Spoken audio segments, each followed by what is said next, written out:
Yaong bangin na nagniningning sa korona ng mga sari-saring bulaklak, habang ang pira-pirasong buwan ay nanginginig sa pagkakalimbitin sa nagsiping na baging, ay di man lang ako mahikayat na umakyat.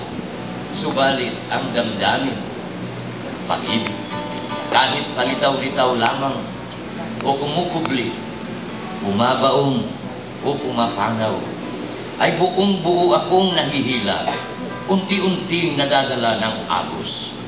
Kaya siguro, ang pinapanday ko ngayon kampana at awit, pagkatapos ng itak at lantakan.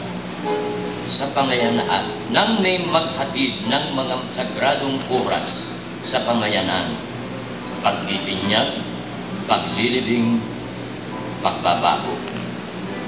Sa mga pangungulila at pagmumuni-muni habang naghihintay ng parating na barko, eroplano o tren, ako'y napapadpad sa pugat ng alaala, anino, panaginip, at mga bubog sulya ng mga talambuhay.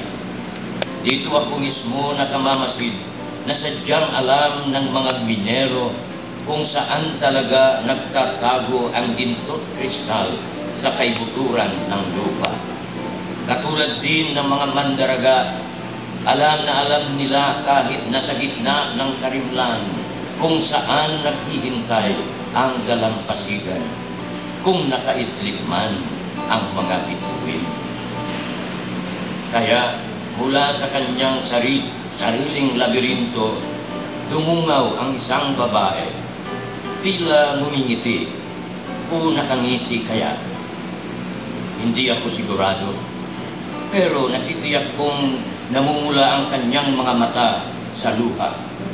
Natitiyak ko rin ang nais kong ibulong sa kanya. Lumabas ka, lumayas ka, at nang lumaya. Sa gayoy madalas na ibubunyag ng umaga ang maraming sibol na lalong matatag. Maraming salamat.